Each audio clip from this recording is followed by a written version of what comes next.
Hello, friends, and welcome back to the Bikes for Death podcast. As always, my name is Patrick, and I'm your host. And on today's episode, we're going to Costa Rica, and more specifically to School of the World in Costa Rica, where I met up with Falcon Murty at the end of a wonderful week in Jaco. And we had a little chat about our experience and talked a lot about international travel and all kinds of fun stuff. This episode deserves a brief background on how it came into fruition. And that story goes a little something like this. At the end of last year, with the prodding of my girlfriend, Natalie, I got my passport for the first time, and we went to Oaxaca, which is in the southern part of Mexico on the Pacific coast side. And on that trip, I absolutely fell in love with Latin America, with the people, with the culture. And since then, I've had this insatiable thirst for adventure, for exploration, and for more time in Latin America. And what I really want to do is get out on my bike and just go. I want to explore the territory on a bike, which is my happy place and how I like to experience the world the best. But one thing I learned on that initial trip to Oaxaca is that if you don't know Spanish, and I don't, traveling outside of major city centers is challenging. You know, if you go to a touristy area, you're going to probably run into people that can speak English. But once you get out of those major city centers and out of the touristy areas, you're not going to probably run into many people that are speaking English. And, you know, if you are going to go adventure off in foreign lands, I think it really does pay to know the language, or at least be able to fumble through it so that you can communicate with people along the route. You know, ask for directions. Where is the bathroom? How to order food? Just general stuff. If you need help, if you need to get to a hotel, whatever it is. Of course, there's Google Translate, but I really like the idea of immersing yourself in the culture and communicating with the people in their own dialect. And so that's been something that has really been spurred on by that initial trip. And since then, I've had this profound desire to keep going back to Latin America. And with that, I really want to learn the language. And ironically, after that trip, I got an email from Falcon, who was actually emailing me about a podcast suggestion. And I found out rather quickly that he is the owner of a place called School of the World in Jaco, Costa Rica. And they literally teach Spanish there. They also teach surfing and yoga. And Falcon himself is a bike packer and cyclist. He's done the Montana Bike Odyssey a couple of times, which we're going to be talking about on this episode, as well as the TNGA, which we're also going to talk about briefly on today's episode. So, and then to make a long story short, after a few emails back and forth with Falcon, we started to make plans on getting me out to School of the World to learn Spanish, to immerse myself once again in Latin America culture. And on today's episode, we're going to be talking all about that. And really, I think that this is going to hopefully be an ongoing conversation as I go through this journey personally, as a person who is interested in exploring the world on a bike, as a person with a new passport and this newfound insatiable thirst for foreign lands and new cultures and new experiences. I am going to be taking you along for the journey, so we'll see how it goes. And today's episode will be the first segue into what I hope is many more international trips and international podcasts. And I'm looking forward to taking you along for the ride. So let's get into today's episode. But first, this is the part of the episode where I would normally thank our new patrons, but we didn't have any sign up this week. So if you'd like to hear your name broadcast on the next episode of the Bikes for Death podcast and support this great work, you can find out more over at patreon.com/Bikes for Death. All right, and back on today's podcast, we got Cameron from Wren Sports. Cameron, it's been a minute, but y'all been really busy behind the scenes, rolling out new products, and I know you even got more products that are coming to market soon. So we have lots to talk about. I think today we're going to focus on the Perseverance bars. So we've talked about them a little bit before, but you've rolled out new products. So what's new with the Perseverance bar? Yeah. Hey, Patrick. It's always a pleasure. Like you said, we got lots of new products coming down the pipeline, all of which are really bike packing centric or have a degree of bike packing focus.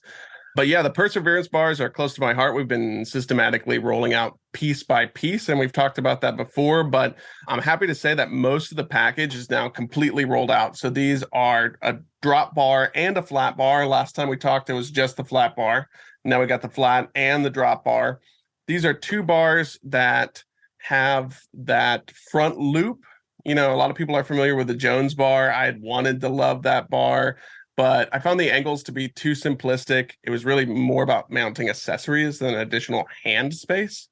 So on these long trips, both gravel and mountain, I've been thinking about what would a functional front loop look like? And B, how could I streamline it between my gravel bike and my mountain bike to give lots of bag mounting options, lots of light mounting options, lots of different hand positions, and streamline that between the bars. So now we got our bars out. We have the world's longest bar tape to make sure that you can wrap it all the way from the end to the tip of the nose, because it's a huge, huge loop. It's basically almost like a whole nother bar worth of metal that we put onto the front of these handlebars. And we now have our in-house armrests. There are a lot of armrests that are out there, but none of them fit my wants and desires, particularly to be able to go from a drop bar to a flat bar and take up very little real estate. So these were designed to work with both bars so that you don't have to buy two different armrests, that you can just buy one armrest and use them between both sets of bars if you own them. Yeah. That's awesome. I've been checking them out, and I really like how minimal it is, specifically with those armrests, and being able to create the same setup, whether you're on a flat bar or a gravel bike, makes a lot of sense because we want to get comfortable in a position we're used to if we're going to be in the saddle for a long time. So obviously, man, tell people where they can go check these things out. Yeah, head over to just wrensports.com and you can see that you can buy any of the stuff a la carte, or you can, we've now created these adventure kits. So you can buy the bars and get all the accessories that come with it and save some money in the process. But wait, there's more. If you would like to try the Perseverance bars for yourself, how about an extra 15% off?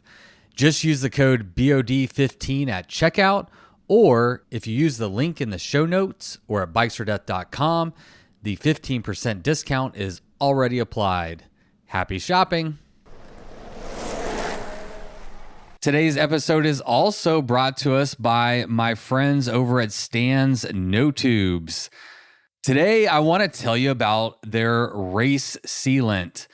Their race sealant is a great option if you really cannot afford to get a flat, if you're going on a trip, an overnighter, a long gravel ride, and you just don't want to deal with flats, or you can't deal with flats. Maybe you're racing and you don't want to spend those precious 10 minutes fixing a flat. You just want to go ride your damn bike. So enter Stan's race sealant. For nearly 15 years, Stan has been quietly formulating a special race version of their legendary sealant for many of cycling's most successful teams.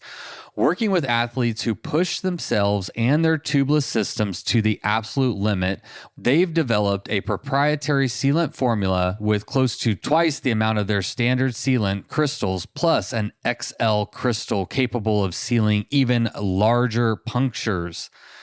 Stan's race sealant's combination of large and small sealing crystals interlock to form a lattice work that not only seals, but strengthens and reinforces the area of the puncture, allowing for an entirely new level of sealing performance. The quantity and the size of crystals in this special formula means that Stan's race sealant can only be installed directly into the tire.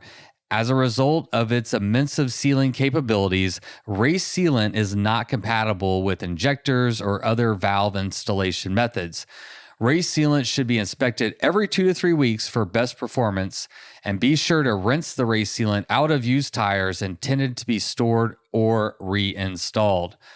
To find out more about this amazing sealant, head over to notubes.com or head into your local bike shop and pick up some for yourself. That way you can ride your damn bike without a damn flat.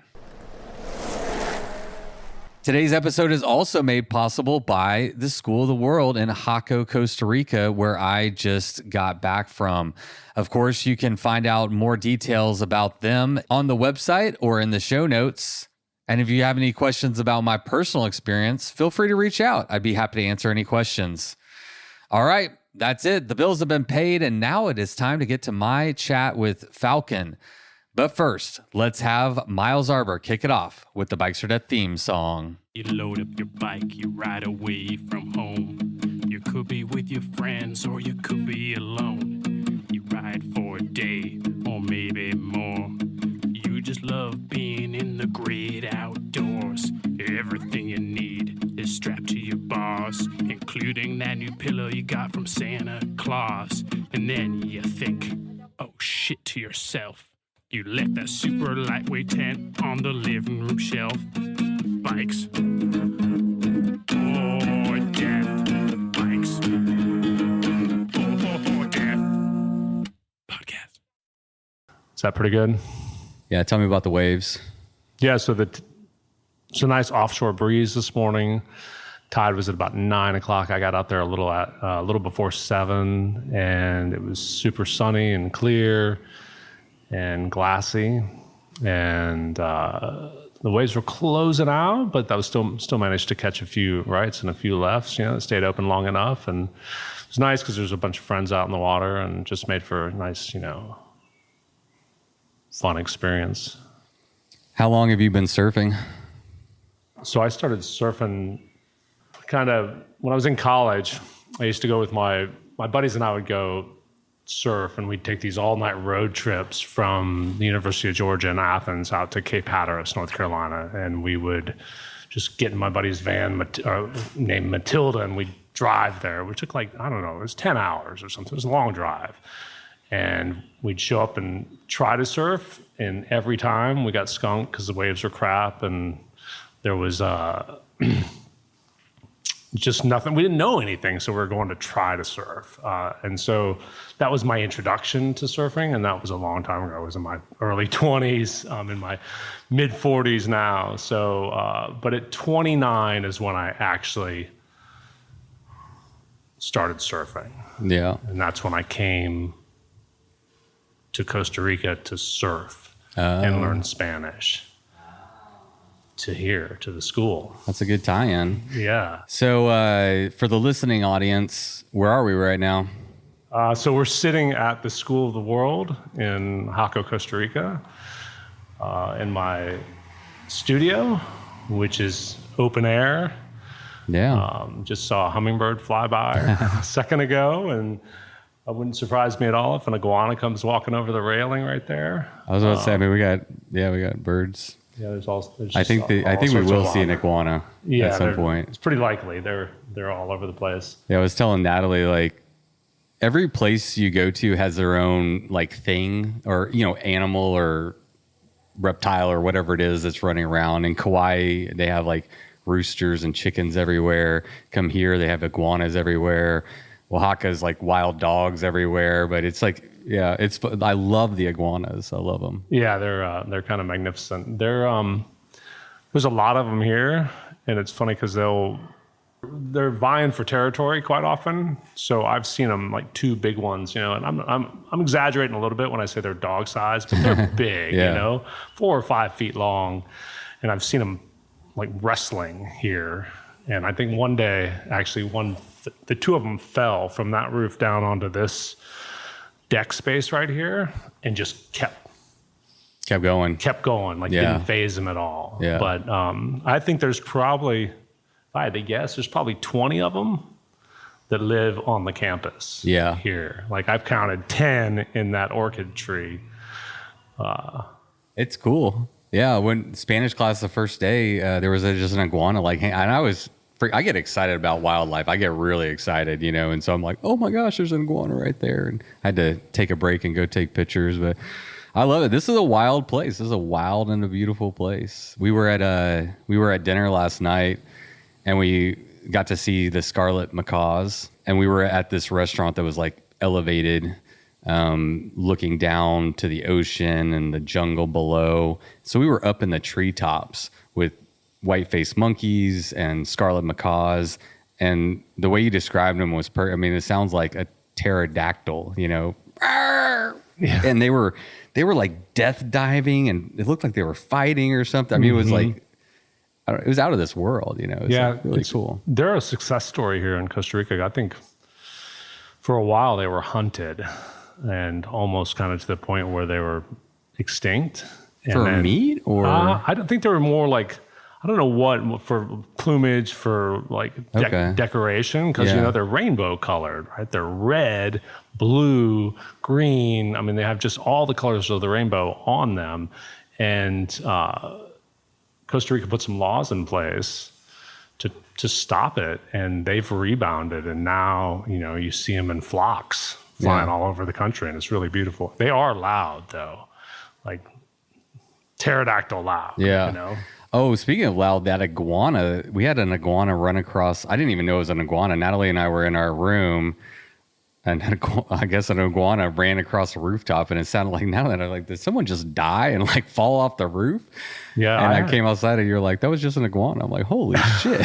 Yeah, I had an iguana wake me up one night, and I thought somebody was breaking into my house. Like this, like just, like I said, they're 4 to 6 feet long, and they're running across the roof of the house, and it sounded like a man like running across the roof, and I was like, what is going on? And I came out, and it was an iguana. And so it's a wild place. That's one thing I really like about, it's really cool to be, I love the jungle, What was the blue bird that we saw? Oh, no, blue butterfly, sorry. Oh, yeah, it was a blue morpho. Oh, my gosh. Yeah, I need to send you that video, too. Did you get a video of the butterfly? I did, like a minute and a half. It flew with George and I, were kind of right in front of us as we were pedaling up that hill. Yeah.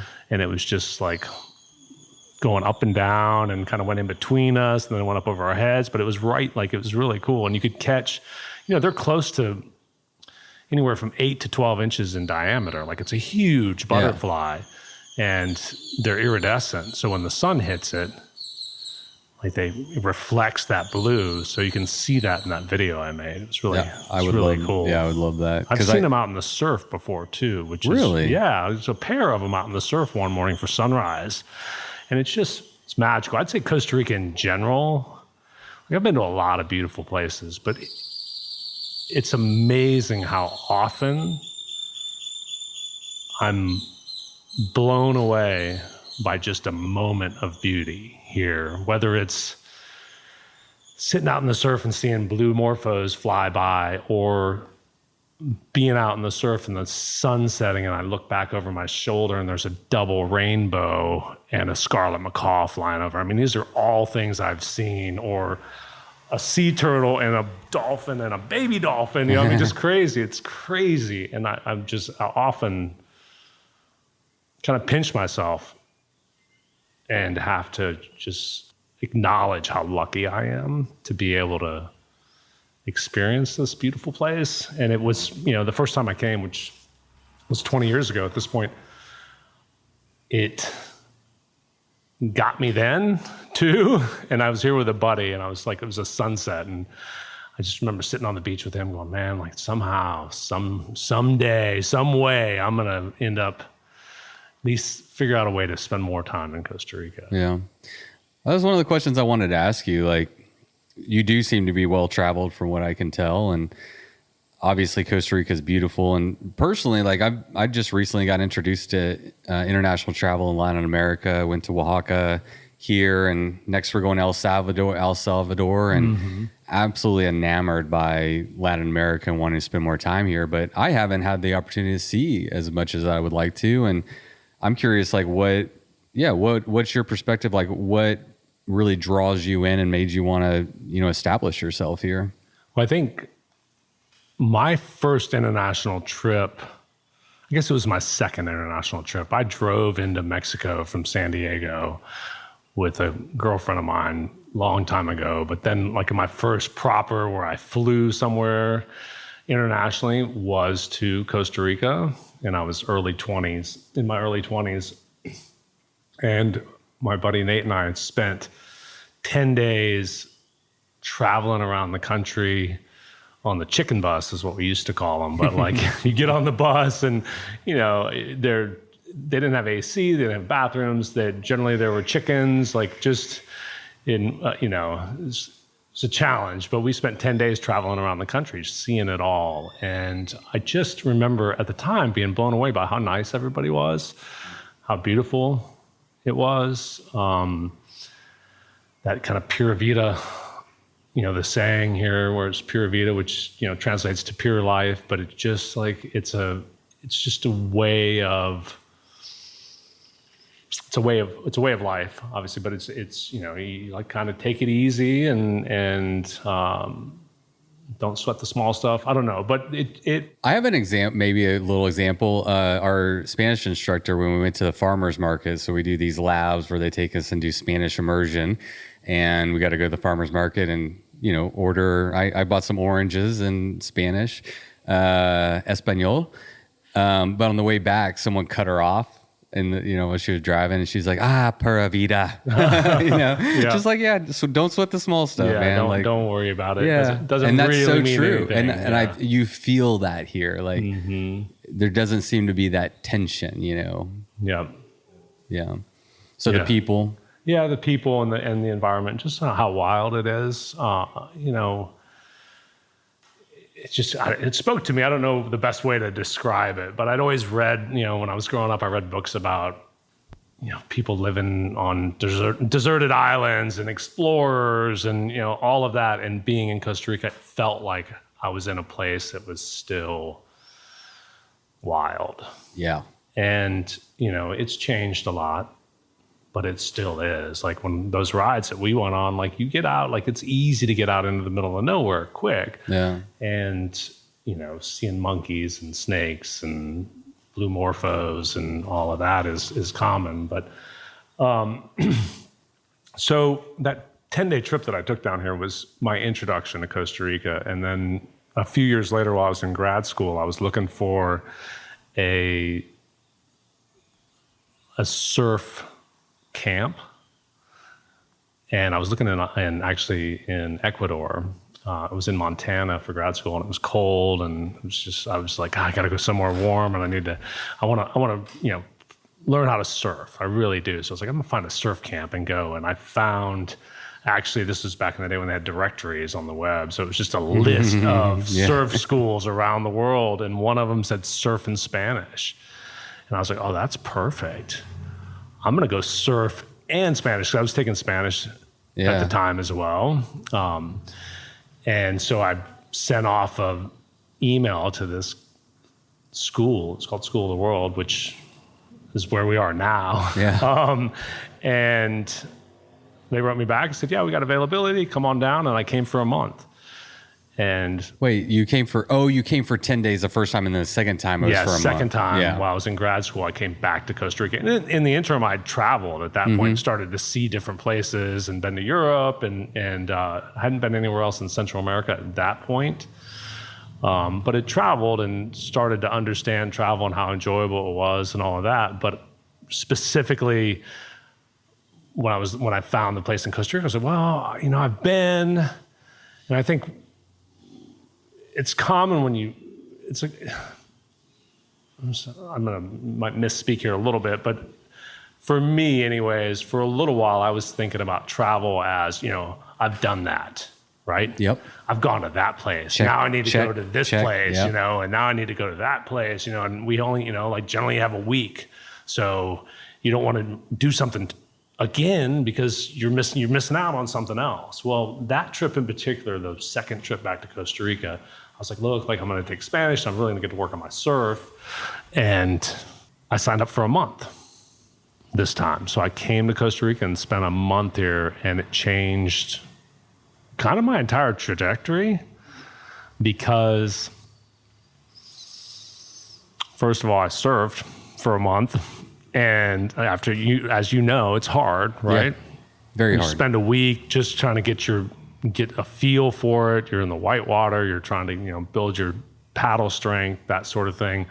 Second week, you go out and you're out in the lineup, which is where the waves are open face, and you're able to ride down the line, and you practicing and I don't know. I got the bug. I knew I wanted to surf. I'd known I'd always wanted to surf. I'd gone on all these surf trips, air quote surf trips with my buddies in college, which always kind of just turned into sitting on the beach and drinking and wrestling and, like just being guys, playing volleyball, doing that because the surf wasn't very good. But that trip here, by the end of the second week, I was in love with it. And so then I did 2 more weeks. So it was a full month of surfing in Costa Rica. And by that point, I really, truly got to meet people in the town. I spent the last week actually traveling again and went over to another break off the Nicoya Peninsula and surfed there on my own. And I was in love at the end of that month. Yeah. It's like, Costa Rica, the people. You're just sold. Yeah, just, people, ease of travel, it's safe. They haven't had a military in 100 years. Really? Yeah. No military? Yeah, no, they don't have a military. There's guns are illegal for people to own. Like it's just, and it's stable. Central America has trouble sometimes, but Costa Rica's been stable for a long time. And so I just fell in love. So then I decided to come back the next year and do another month at the school with surfing and Spanish for both. So that's, I don't know, in a nutshell how I ended up here, I guess. Well, I think let's continue that storyline, and because you are the owner of the school now, so it's a cool story. You went from 20 or 25 years ago coming here. Yeah, about 20 years ago now. Yeah. I came as a student. Kept coming back. And came back again 2 years in a row. I came back for a month. And I joke about the school being a life ruiner. And I mean that in a good way. It's it's a place where if you come and you start to meet other people, you see what the world's like. There's a ton of travelers that come here, right? So you meet people from all over the world that are on a gap year or traveling through all of Central America or taking a month here or, I don't know. It's just people doing different things. You all come here and surf. And for me, and I've seen it happen now multiple times, I can't even count how many times I've seen it happen, but it was an eye opener. Wait a second. I don't have to just work every day and take my 2-week vacation and go back to work. There's a life, you can build a life where you get time off. I realized that it didn't have to just be a 2-week vacation, right? You could take a month, you could take longer. Obviously you had to build your life in such a way to do that, but that second trip to the school, when I spent another month here, I came away inspired to try to figure out how to shape the rest of my life around travel and surf and language and trying to be a lifelong learner, if you will, kind of trying to go out there and learn more about things, meet more people, be exposed to different cultures, all of that. And it was all a result of that time, time that I had spent at the school. So my buddy Travis and I, who came down to visit me, started talking, and we decided to buy some land down here. So part of my thought was, well, if I can get some land and build a house, then that legitimizes me going to Costa Rica to go surfing all the time because I have a house there, you know? And it sounds glamorous, but I mean, we scraped together, you know. It's like cinder blocks, right? Yeah, we scraped together as much money as we could to buy the land. And then when I graduated from school, I came down here and spent 9 months living in Costa Rica, building the house, and didn't finish, built till I was out of money, and then moved to Atlanta to make some money to come back to build more on the house. But while I was building the house, I was riding my bike over to Hermosa, which is where our house was, which is a 5-mile ride, you know, one way. It's up and over a mountain, and then back down a dirt road at the time to the house. But I was living at the School of the World because when I was here that second trip, I talked to the owners. I was like, hey, I'm planning on coming back. You know, if there's any space available, is there any way I could just rent a room and not take the classes? You know, and both Zach and Brian, who worked here at the time, said, well, we'll see what we can do, you know, just, it's kind of you got to play it by ear because sometimes we have rooms and sometimes we don't. Well, I showed up and they gave me, I rented a little room, one of the little rooms that we had. And essentially like the whole time I lived here, there were a couple of weeks where I had to move out into like a hotel or somewhere else because the school was packed. But I moved from empty room to empty room throughout the school for that whole 9 months. So I became really familiar with the school. I became familiar with the staff. I became good friends with Brian, who's my partner now at the school, and Zach, who's the former owner. And then when Zach decided to sell the property, he told me about it. Told him he was crazy. I couldn't understand why he'd want to get rid of it, but he had a life in Laguna, and he had his daughter Taya, and things had changed. And I told him he was crazy, and then I also was like, "There's no way, you know, and it's too much, and all of that. How can I possibly buy the school?" And so I went for a road trip after I talked with him, which is something I would do back then. I would take off, go travel around the country, surf different spots. Quite often by myself, just, you know, get in the car and go. And I started thinking while I was driving, like, maybe I could figure it out. Maybe I could figure out how to buy the school. Yeah, the wheels start spinning. Yeah, absolutely. And I had no idea how, but, you know, the idea was there that, hey, maybe I could. And I was like, well, I'm gonna try. And I called Zach. I was like, Zach, I want to buy it. I don't know how, but I want to buy it. And you know me, and you know, I'm kind of, you know, creative and resourceful. And, you know, like, I'd like, if you're willing to work with me. What's that? A little loco. Yeah. Poco loco for sure. If you're willing to work with me, I'm going to give it a go. And he was like, I can't think anybody I'd rather sell the school to. That's awesome. Because you just like, he's like, you know, you're a product of it. You know what it is. You know what we're trying to do. You understand the culture. You know, like, everybody that works here knows you. Like, that makes me happy, is what he said. It just makes me happy. You build a business, you want to, you know, especially a business like this that you poured so much into, you want to see it go to good hands. You want to make sure it's run well and your staff is treated well and all those things. So makes sense. Yeah. I mean, I agree with you. He wanted nothing but the best for everybody. And I don't think there's no way he would have sold it to just anybody, you know? So it made him really happy when I approached him about it. And then I managed to figure it out, you know? It was a lot to it, but with help and friends and family, and we managed to all get it sorted. And here we are almost 5 years later. You know, after COVID and everything else. But oh my gosh. We'll skip over the whole COVID story. It's a tired story at this point, right? Yeah, it kind of, you know, like, I was interested. I don't know. We already talked about all that stuff, but I think there is some COVID fatigue. Oh yeah, you know, I agree with you. Out there for sure. I think we're all like ready to move on with it. Yeah, your story, like, I'm glad you told that story because one thing that I really like to emphasize and showcase is how to live an intentional life, how to create the life that you want for yourself.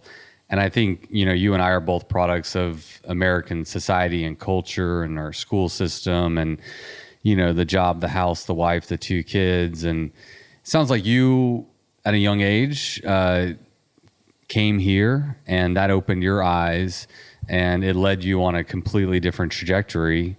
And it seems like you're pretty happy, Yeah, I think we talked about it a little bit last night at dinner too. I think that my parents raised me in such a way to kind of be willing to ask hard questions, and to question kind of everything. I told you, they were and are hippies. And, I was born in Alaska and mom was selling dried fruit and macrame on the side of the road. And dad was working in on a fishing boat. And they kind of raised me to and my dad's an entrepreneur or a small business owner, so he works super hard and he definitely taught me how to work for sure. But they also always wanted me to think about what I was doing and think about the reasons for it. And I think my dad, as hard as he worked, didn't want me to do that. Right. Right. And he's a champion, for me. He'll just be like, hey, make sure you go surfing, while you're down there. And just, and as we get older, we realize how important it is, the time is. We have very little of it. So he just, he's always pushed to think about it and go out there and do those things. He never said to throw it all away and just do it, Right. But he wanted me to figure out a way to be able to live the life that I wanted to, That's good. So I think that's, my parents and then travel helped to influence both of that. A lot of people don't have parents like that, in America. I think I wasn't exposed to that even thought process until much, much later in life, like in my 30s. And so that's why I think it's important for me that I showcase. The last episode I had, Lindsay Shepherd, she's living in her van, she doesn't own a house. It's by choice. She has a good job. But this is a lifestyle she wants. And this lifestyle provides her the opportunity to travel wherever she wants, whenever she wants, low overhead. And she does, she goes and does cool shit all over the place, Yep. That's cool. I wish I knew that when I was younger, and I hope, the more that message gets out there.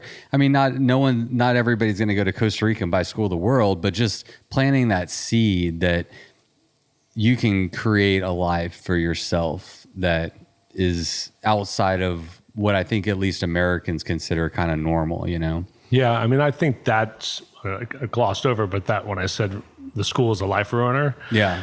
That's what I'm talking about. Right. Because you meet so many people that are doing so many interesting things, right? And just by that kind of being around it, that exposure opens up your mind to the possibilities that are out there in the world. Like growing up, my parents used to say to me, you can do anything. You have the ability to do anything. And I believed it, but I didn't really understand what it meant. Right? Yeah. What does that mean? What is anything, And then through travel, and, kind of meeting people, you meet a rock star, you meet somebody who's written a cookbook, or, you start to meet all these people that do things and you realize, hey, we're all similar. They're doing anything, and you realize what anything or that it truly is possible. I guess it's not just this idea. It is actually there's somebody doing it when you meet that person. I've never done a podcast before. I've never, I don't know anything about it. And now I know somebody, that does it for a living, and that just continually it's exciting to me, And the school, this is a perfect example of it. It fosters that community and the opportunity to meet different people and I don't know. I think you're hitting the nail on the head. That's been, again, limited experience, but my limited experience has quickly taught me the value of travel for a couple reasons. One, you meet other people who are traveling, and people who are traveling to interesting places are kind of interesting people. I haven't met one single person yet who didn't have kind of an interesting story, Yep. on how they got here and why they're here. You don't just come here. This isn't an accident, you know? But also like the cultural perspective that you get, embracing the Pura Vida lifestyle. And I really value that. I told you my email when we were talking about doing a podcast, like I'm legitimately interested in moving to Latin America, like this is, or at least doing something similar to where Natalie and I are always like, oh, let's buy a property here. Let's buy a property there. Like, I feel it, I want to spend more time in Latin America, and I want to advocate for Latin America. I think more people can benefit from those cultural experiences. And I really think that genuinely School of the World is like a good jumping off point for myself and for other people. Like in my own personal journey, I think it's kind of funny how this whole thing came to be. So I'll surmise it real quick. But you reached out about your friend who runs a bike race called Montana Bike Odyssey. Yeah, the Montana Bike Odyssey. So I listened to your podcast with PJ after he won the TNGA, which I had quit. Attempted. After 100 miles, I stopped riding. And that's a whole other story. But so you interviewed him. He had won that race. And I listened to your podcast and listened to your interview with him. And that's when I emailed you about Graham's race, the Montana Bike Odyssey. Because I was like, this race that Graham puts on in Montana is a fantastic ride. I've done it 2 years. I've done it twice. Last year I didn't after the TNGA and COVID, or I had COVID. But it's an 1,800 mile loop around the best of Montana, starting in Bozeman and then heading all the way up to just south of the Canadian border, and then down to the east and back to Montana. Montana is a huge state. I think it's California, Texas, Montana, I think, or Alaska. Alaska, California, Texas, Montana are the kind of four largest states. Yeah, and I didn't realize it was that big. Yeah, it's huge. And it's got pretty diverse terrain. Like the west is all the Rockies, and then it goes out into the Great Plains to the east. And his race does a bunch of climbing and through grizzly country and stuff in the Rockies, and then heads out to the plains a little bit, and then back to Bozeman. Yeah, and we are gonna talk about that in a little bit. Okay. Yeah, we definitely are. But yeah, so like you emailed me about that, and I saw your email address was School of the World, and I'm like, School of the World, I've heard that before, and so I like just typed it in Instagram was the first thing I did. It's become my search engine at this point, unfortunately. But my girlfriend Natalie followed y'all, and it clicked. I'm like, oh yeah, I remember. She's been here before. And so I called her up like, you won't believe this. School of the World just like contacted me, and they want me, he was talking about this other podcast, but holy shit, like what a small world. Crazy. She came here on her first solo international trip, and she picked this place, Jaco, School of the World, for surf instructors, Spanish, and safety. Like this is like you mentioned, this is a safer place to visit in Central America than there's other places. You have to be a little more concerned. And also like you're in a group setting. And so there's like a curriculum and it's like built in stuff to do, right? Like it kind of makes it easy on you, right? Like instead of like showing up to a place and you're like, where do I go? What do I do? You come to a place like School of the World and they're like, no, we got an itinerary. We can help you get a taxi. We can tell you where the good cafe is. And it's a nice entry into, I think, international travel, especially to Latin America. And like what in my own personal life, I, again, am very interested in Latin America. I'm interested in spending more time here, traveling here. I want to go on bikepacking trips.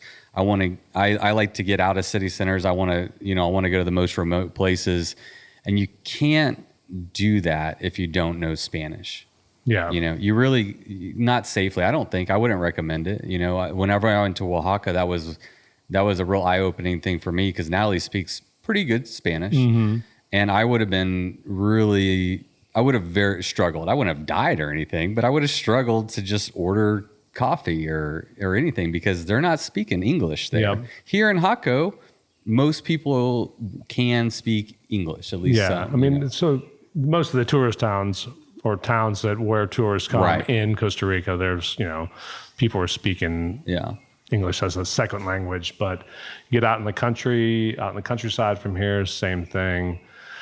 The nice thing with Costa Rica, even if you don't speak Spanish and they don't speak English, like everybody just, I mean, I don't know, they're looking out for each other. You're going to be okay, more than likely, you know, whether you pantomime or whatever to get your point across. But I agree with you. Learning the language anywhere, you know, is just, even if it's rudimentary, and you can ask where the bathroom is, and, you know, How to order a coffee. Yeah, how to order coffee. Where do I get to this? Yeah, you know, that, like, it's a good way to ingratiate yourself to the culture, to start learning too. You know, if you make the attempt, it's I like better than not, right? Yeah. Like, I mean, just people are going to respond to that positively. That's something Natalie told me, and I totally get it now and agree, is like, it's kind of, what's the best way to put this? It's a little maybe rude to go into somebody else's country and just walk up to them and start speaking English and just expecting them to understand what, you know, you're saying. And it does, I think, ingratiate, hopefully, like, hey, I'm trying, you know, I want to, you know, respect and honor your culture and what you have going on. Yeah. And, yeah. I agree with you. You know, I don't, it's just a way to be respectful, you know, like try. Yeah, try. Yeah. You know, and then, if you can't, you know, you tried. Yeah, you tried. You know, it's I get it. I like it. I like the culture here. I'm absolutely in love with it, you know, and I want to spend more time here, and I want to know the language. I like people, right? Like, I want to talk to people. I'm a communicator. I want to be able to, maybe I'll do a podcast in Spanish one day, you know, 10 years from now, you know, cool. Like, come and interview people in Latin America, like, hear some of the stories from their grandparents or whatever, right? Like, I mean, I'm interested in that. And so, yeah, when you emailed me, I was like, yes, I want to talk to that guy, but also you got a pretty cool story. And it kind of ties in with my own personal journey that I'm on with being new to international travel and wanting to learn Spanish. And so, I appreciate you, like, bringing me out and, you know, having me experience what you have going on here. We are at the end of the week. Sadly, I fly out at 5 a.m. or my taxi picks us up at 5 a.m. tomorrow, and I'm having a hard time wrapping my head around going back to Texas right now. But it's been a great week, man. Goes by fast, right? Oh, challenging though too. I know you like the surf and in Spanish, like it's challenging, but it's hard. It was a good, like, we call it, it's a learning vacation is what we call it. But like, you know, you did something for what, 5.5 hours a day. Yeah. Plus our bike rides. Yeah. You know, so every day was a busy day. Yeah, you're not going to walk away being like, oh, I didn't get anything out of that experience. No, like, you're going to get a lot out of it. And some cuts and some bruises and some sores and stuff too. Like, this is an but we love active vacations. I love active vacations. I'm not a sit on the beach and drink Mai Tais all day kind of guy, you know, like, I want to be in it. I want to be doing it. I want to be seeing it. So I think, let's give people an idea. I mean, we've been talking about it, but give your little elevator sales pitch or maybe not sales pitch, but what is School of the World, you know? Yeah. So the School of the World, it's a good question. It's a real good question. I felt like I was asking the right person. I don't know. I don't do the elevator pitch very often. So the School of the World, we teach surfing, Spanish, photography, and yoga classes here. It's a live on campus, so people come for 1 week, 2 week, 3 week, 4 week and up trips. We only offer our trips in 1 week plus increments, but you come, you stay at the school. You were talking about Natalie, your girlfriend, coming down here and spending a week, and the fact that it was safe and there was a curriculum and stuff. It's really designed, or maybe it wasn't intentionally designed for solo travelers, but it has become a spot where solo travelers come because of the curriculum, because you're taking classes with other people. You instantly kind of are making friends, so you could fly to Costa Rica and know nobody, and we'll get you to the school, and within a couple hours you're going to have a whole new group of friends and be out either in the surf with them, or taking yoga with them, or going on a photography field trip with them, or taking a Spanish class with them. So it's we're a learning vacation, like I mentioned earlier, but that focus on those four elements. Yeah. I failed to mention earlier, it's worth mentioning that when you emailed me and I called Natalie, I'm like, holy shit, School of the World. And I'm like, should I pursue this? Like, I'm interested, but like, you've been there before. Like, was it cool? Was it good? And she's like, oh yeah, thumbs up. Yeah, if you can make it happen, let's do it. And so, cool. I got the rubber stamp. Let's make it happen. But one of the main things that she talked about was the communal aspect. And I know we talked about it as well, and it's a little bit hard to like explain exactly how cool and it is and how it just naturally does it on its own. It's not like you're telling people to go hang out. No. But when Natalie was here 6 years ago, all she did was, she has lifelong friends that she met here that she still keeps in contact with that are still traveling, and they talk about their travel stories and they keep in touch, and they spent the entire week together, going to dinners, going to parties, doing classes together. And yeah, that's special, Yeah, I was a student here. Yeah, you were look at you. Really, I was a student here twice, and I've traveled all over the world and met up with people that I met that first trip. Yeah. My first time at the School of the World. So I don't know what the chemistry is, but I think it's for the potentially for the surf side of things. Surfing's hard, as you know, after this week, and you go out with a bunch of people that you don't know, and you get thrashed around by the waves, and you learn something, and it's challenging, and you're all in it together trying to figure it out. I think you get this like instant bond that happens. Well, you were also talking about the other night about how like people are looking for community, and what you're seeing is kind of like it naturally happens. Like, you don't have to force people to build community. You just put them together, and they're like, they want to be in a little group, Yeah, for most people, like, this is the first time in a long time that they've been able to just hang out, meet people, go have dinner with somebody new, or go to, maybe one of our surf instructors knows of a party and they all go together to that party. Like, it's just, Jaco's a small place. Yep. And it's a tight-knit community. We talked about it, last year with the flooding. Everybody just came to their neighbors, to help out their neighbors immediately after the flooding. And, there's 3,000 plus people here. They all grew up together, like, it's a small community. But when you come to the school, since all of our instructors are locals, and you kind of immediately have a toe into the community. Yeah. And so, yeah, Natalie partied with some of the surf instructors. Yeah, when she was here, and last night, like you said, we all went to a surf competition last night. Like, I think almost everybody at School of the World was out at the surf competition, and one of your instructors was leading the whole. That was cool, actually. Okay, so we should mention we didn't even realize this, but Natalie and I were getting surf instructed by the guy who was ranked number 1.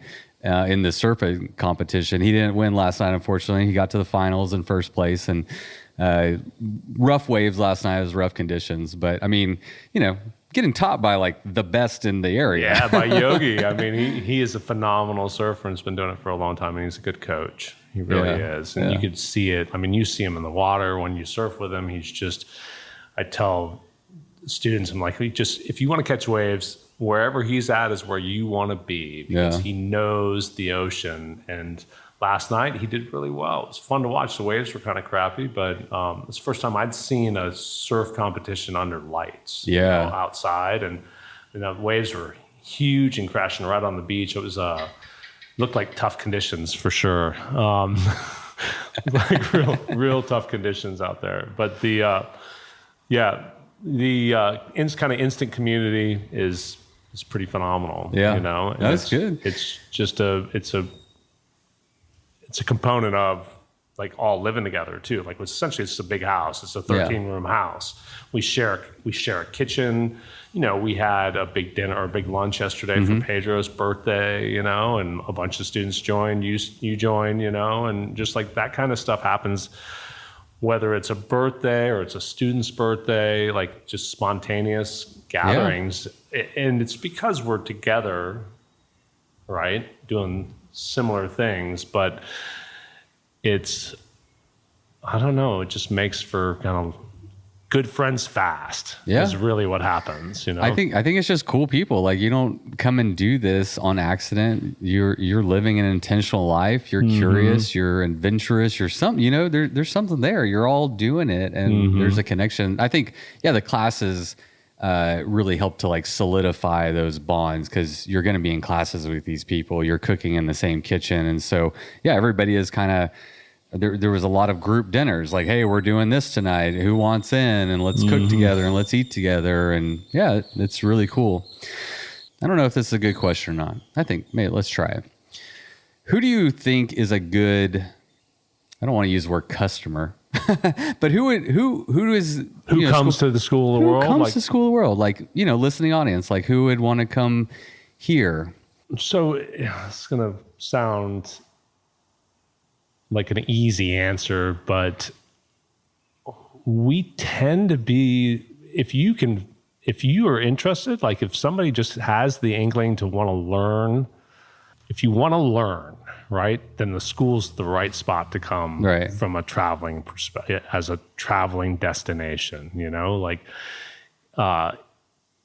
we're teaching here. So, you're not already a surfer generally when you're coming to learn. And, maybe you've had a couple years of Spanish in high school or in college and you want to get better at it, like it's wide open. Like I think I told you, we have students that are 18 to 90, and sometimes they're here at the same time. And, back to that community thing, it's amazing how well the 90-year-old and the 18-year-old, get along and want to go out and do stuff together, and they're all in there surfing together or learning Spanish together. So, I think obviously you have to have a little bit of an adventure spirit. Yeah.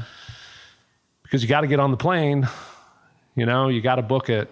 Like all that's got to happen. So you're going to a foreign place where you may not speak the language. You're going, absolutely. So, that's about it, If you're interested in being a lifelong learner, that's the way I think of it, like if you want to keep improving and keep exploring what's out there, then the school or places like the school are good for you. And this is not a come sit on the beach and drink Mai Tais, like you said, kind of place. Sometimes on Saturdays, the students, that's what they want to do because they just, studied all week. And it's studied, but it was, I should back up. After a week of this, I want to sit on the beach and drink Mai Tai. So it's not that I'm opposed to that. It's like, but you want to earn it first. Yeah. So, it's a good spot for anybody that's got a little bit of adventure in them. And it'll just foster that spirit too. It's going to make you want to do more and see more and meet more people and find more places like it, it's good stuff. I think that's perfectly well said. Yeah. I think that's exactly a good way to summarize what you're doing here. And I can't imagine unless you know how to surf and speak Spanish and like you've got all that done, then maybe not. But for people who are like, for me, this has been like empowering, like this is will be a part of my story, hopefully the rest of my life, like I did, this week, but the listening audience doesn't. I did surfing and Spanish class. And then Falcon and I, we did our own riding, which is another like cool thing. Like if you're a bike packer, but you're also interested in Latin America, bikes can't go in the water. You want to learn how to surf, or maybe you're a, blogger, Instagrammer, and you want to like polish up your photography or whatever it is. Like, come to a place that is run by a bike packer, and he can put some routes together for you. But it's worth noting that the riding here is slightly challenging. Yeah, slightly.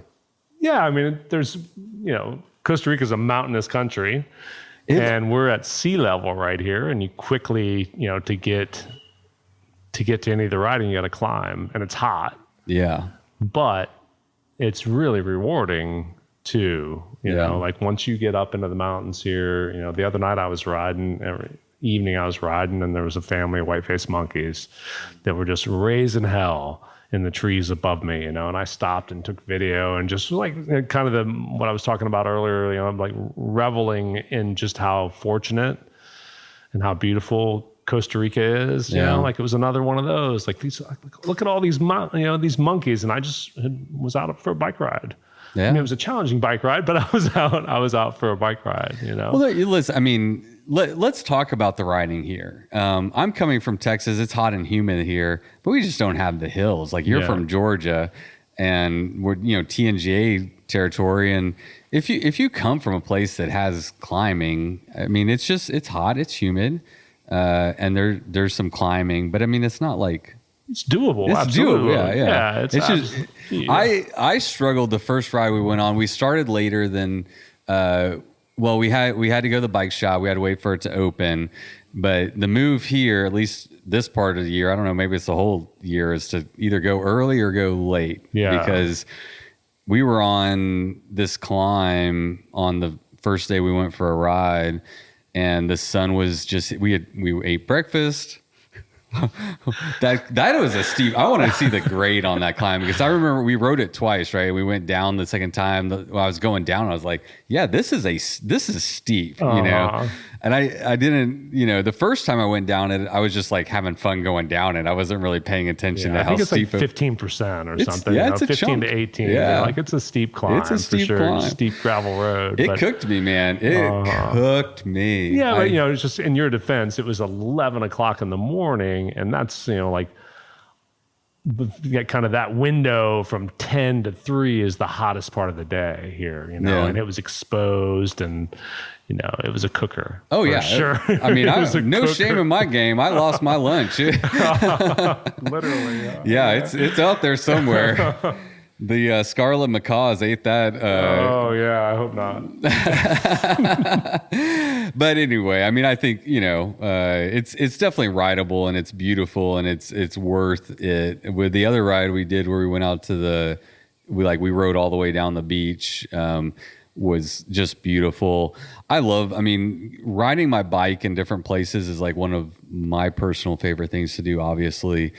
And one thing that I might even like this more than how pretty the scenery is. Like, I just like being in an area where bikes are a normal and accepted part of transportation and life.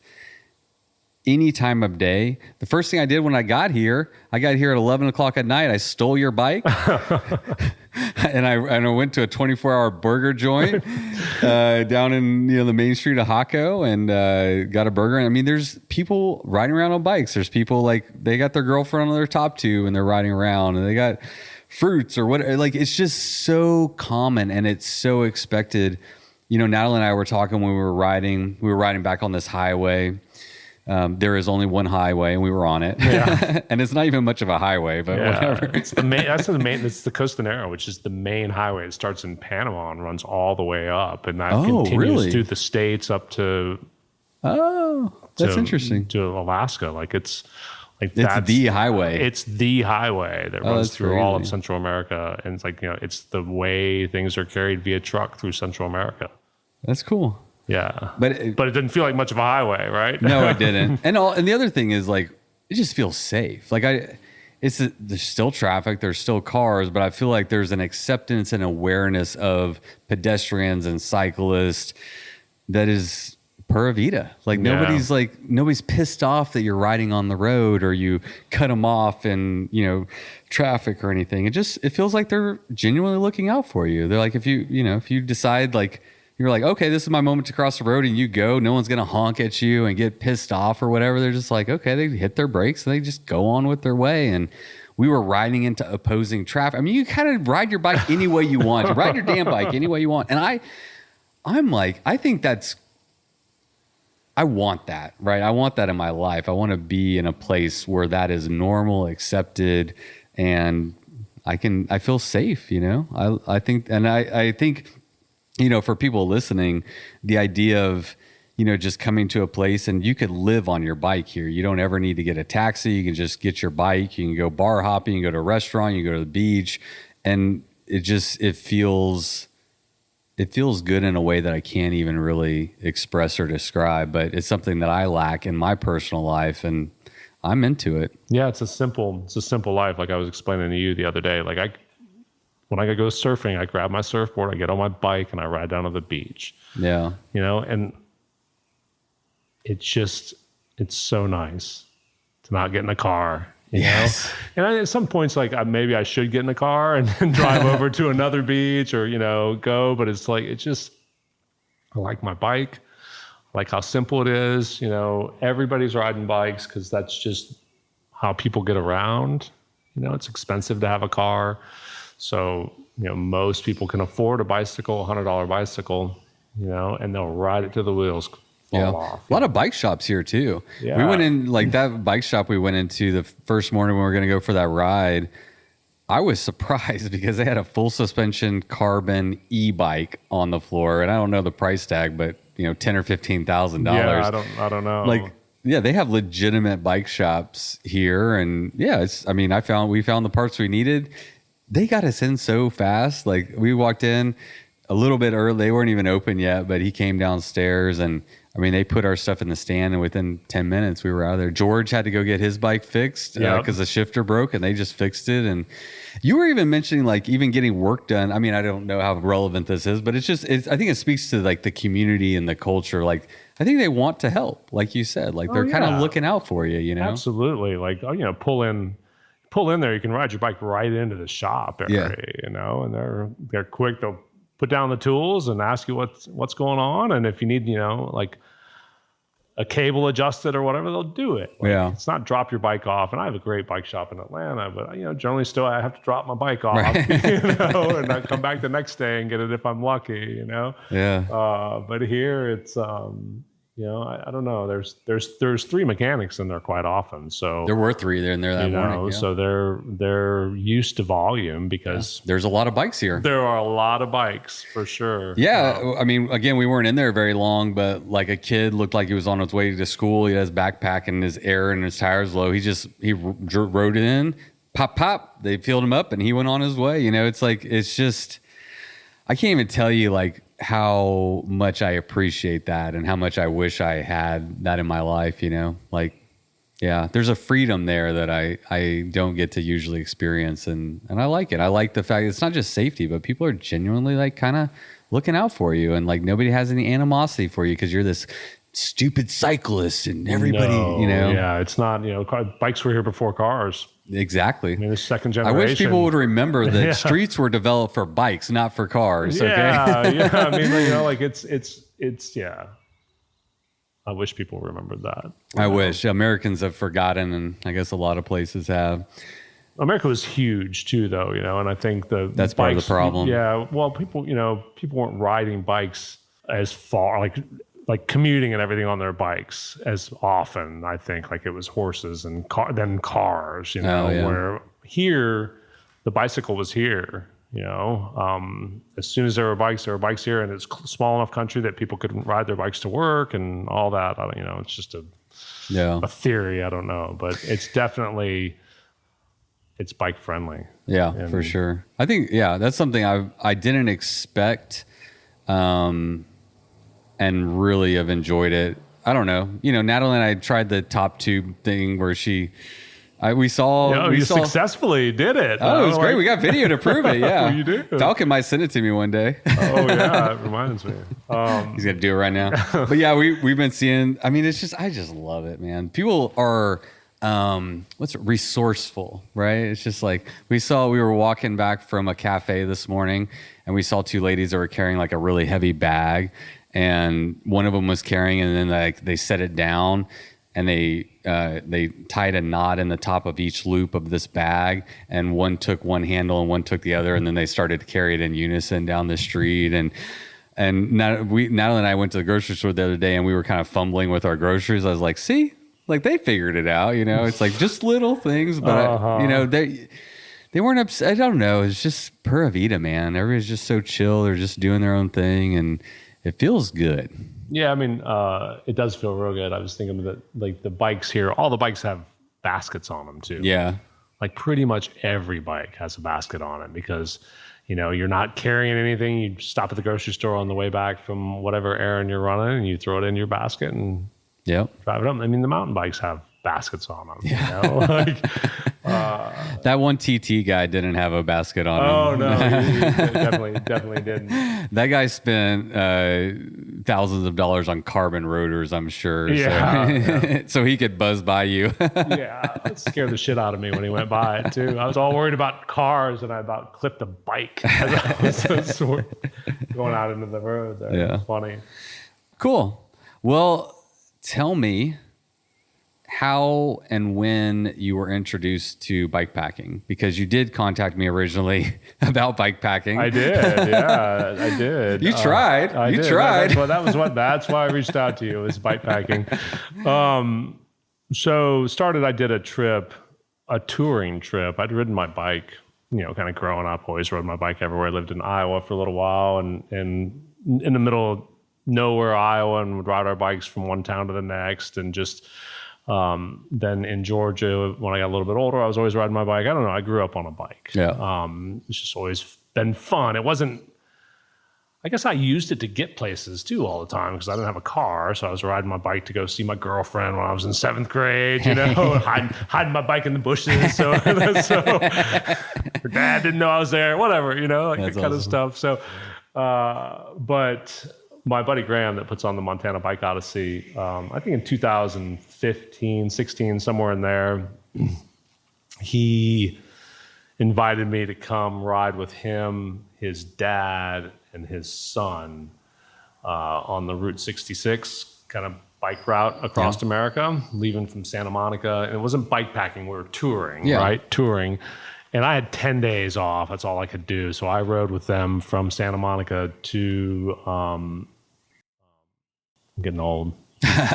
Don't tell me that. I'm right behind you. I don't know. Yeah. Somewhere in Flagstaff. Flagstaff. There you go. Yeah. So I rode to Flagstaff, which was a fun ride. It was interesting. First time I'd ever done anything where we camped, you know, like we were carrying gear to camp. I slept in gas station parking lots, you know, slept in the desert one night. Like we, you know, pulled into an RV center and talked this guy wearing a MAGA hat was willing to let us go in and sleep on the ping pong table and it was his homemade hat actually, but we were in the homemade MAGA hat. Yeah. Oh, that's awesome. He was definitely a supporter. I mean, maybe not awesome, but you know, like respect. You're really into it. Yeah, he was definitely into it. But you know, like went into this community center that was at this RV park and saw scorpions on the floor. And so I slept up on the ping pong table and that sort of thing. But the whole ride, I think it was Adventure Cycling put the route together. And,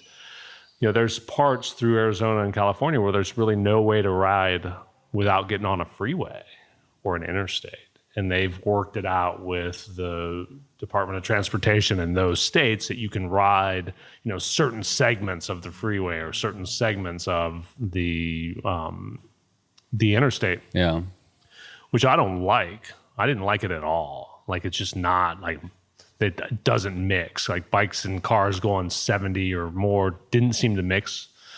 It seems like a bad idea, you know, but I get it, you know, like I feel like there needs to be an option for people to ride their bikes, right? If you want to do that, you should be able to do it. Yeah. It's a stopgap measure since there's no trail system in place, but at least there's an option.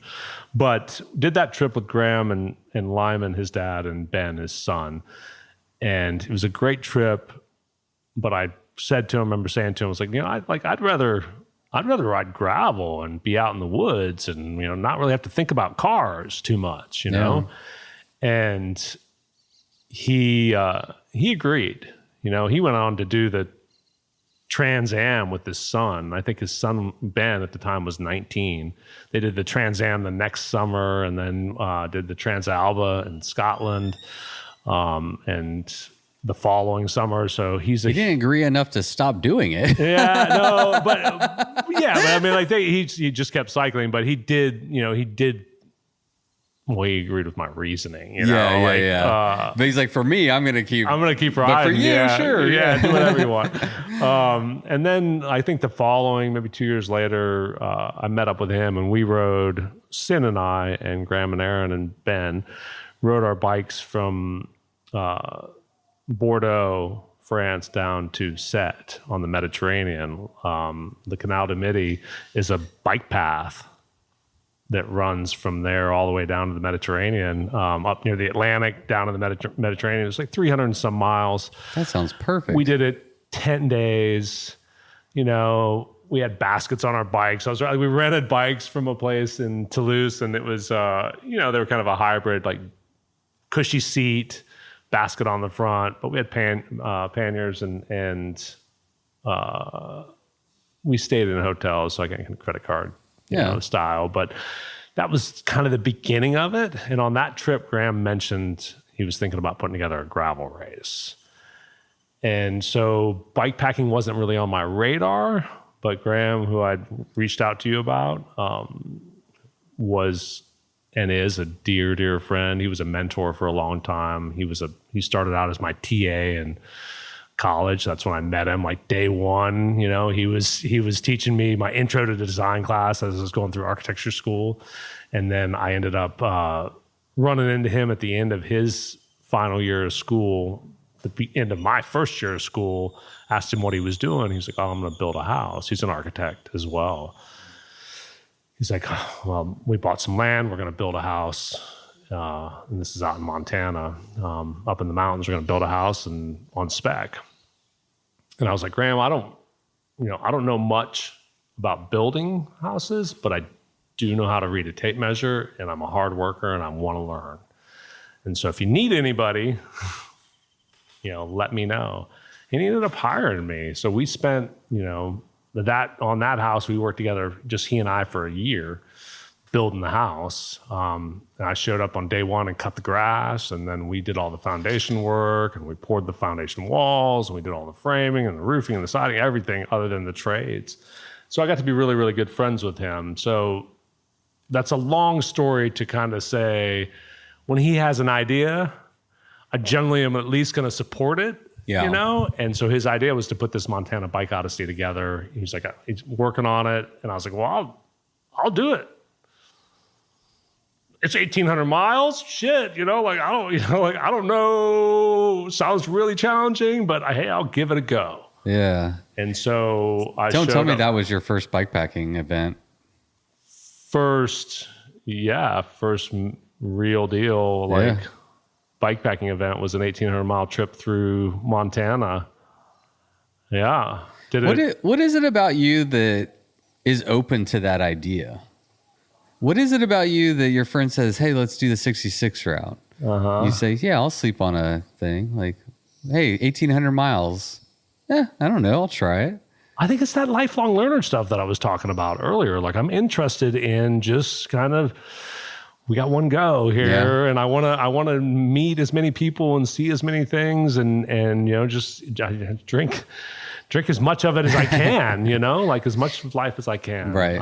And I think it came from, have adventurous parents and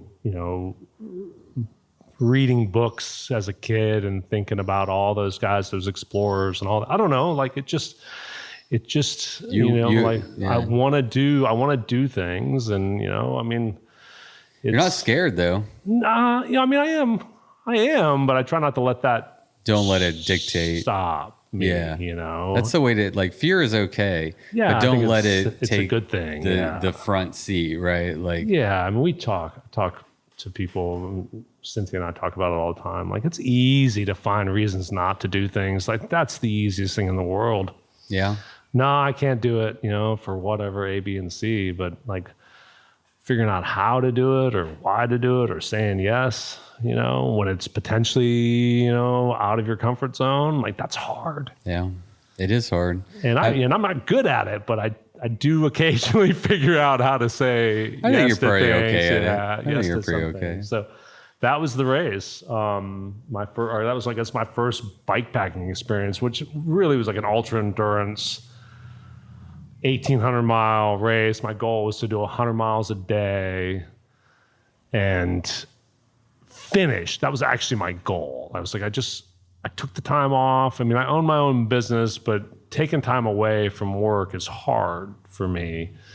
And I, you know, like took 3 weeks off. And I was like, I'm gonna take this chunk of time. Here's what, you know, like kind of lined out everybody at work and showed up, not really knowing what I was going to get into. I'd ridden my bike a bunch leading up to it. I have a 75-pound boxer that I have a boxer dog that I have a trailer that I've like hitched to my bike, and I would commute to work, which is just 7 miles one way and back. But pulling, I think I weighed it one day when I got home, and I had 110 pounds of dog trailer and gear on the bike, Plus it acts as like a parachute, so in the wind it just catches. I've done this with a baby before. I know. It's just like it's a whole different. I mean, it's rolling weight, so it's not like I'm hauling 100 pounds, but it was training, you know. And I did that for the whole summer. It happened to be during COVID too, so the roads were kind of empty. I did that leading up to that race and showed up. So what year was the first year you? And you participated in the first ever event. MBO, which was 2020. Oh, it was 2020. Yeah. Oh, wow. What month? September still? September of 2020. Oh, wow. I guess he just figured y'all are just out there and there's no one out there. I mean, we're playing it by ear. I think at that point, things had relaxed a little bit. Maybe it was in one of those, waves that were going on. And it was weird because I flew to Montana from Atlanta and I flew through Minneapolis, and like I saw one other person in the airport, it was just this like kind of surreal thing, and I got out there, and I'd been, all of us were scared during COVID. It was it was something we were all thinking about, and the world was in a weird spot, and masking up and being in social settings was just not a thing. Like going into restaurants just wasn't happening. Like restaurants were like none of that, right? And I showed up and I was like, well, I'm gonna go ride my bike. And we took off and I got my ass handed to me. It was tough. Like it just was real. Like the first 3 days kicked my ass because I'd flown from 700 feet, kind of above sea level to 5,000 feet above sea level, jumped on a bike and started riding. Felt like I was breathing through a straw, like a bar straw for the first 3 days, and I was in shape. I was ready. I felt like I was ready, and I was just like, what is going on? But the end of day 3, in Dillon, Montana, I think it was the end of day 3. We're in Dillon, Montana, taking off to go Fleecer. We climb Fleecer Ridge, but we go up we don't go like up and over like the way the Tour Divide. Tour Divide goes, hits it and goes down it. Oh, it goes the other way? It goes the other way. You climb up it. So it's just a straight hike a bike straight up this like ridiculous incline. But by that day, when I got to that, my lungs were back and I was ready to go. But long story short, it was a hell of an experience. And I wasn't sure I liked it. Did you finish? I did. I finished it. Yeah, okay. I did it 18 days. You said I got my ass handed to me, so I didn't know how to interpret that. No, it was hard. Yeah, no, absolutely. And there's all sorts of stuff going on. Like I just had my derailleur exploded on day 1. I had to hitchhike back to Bozeman and get a new derailleur put on, and then I went back to where I'd broken off and kept riding, where it'd broken down. Then I'm riding a kind of vintage cyclocross bike. I I didn't want to spend any money on a nice bike. And we talked about it last night. I was just like, it's not really my ethos either. I'm like, hey, it's not the bike. Yeah, it's not the bike. It's not the bike. Yeah. You got to ride the bike. You got to ride the bike. Yeah. So, the bike the bike just sits there until you get on it. Yeah, the bike could make it easier, I guess, but you still got to ride the bike. So it boils down to you, But that trip was hard. I think I kept thinking about what I was doing and why I was doing it.